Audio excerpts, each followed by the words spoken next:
overpass. Ayan. Ito ang gabi ng Caloocan.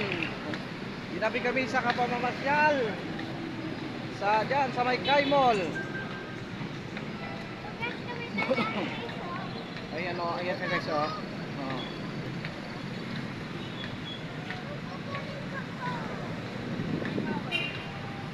Ayan guys o, ang makukulit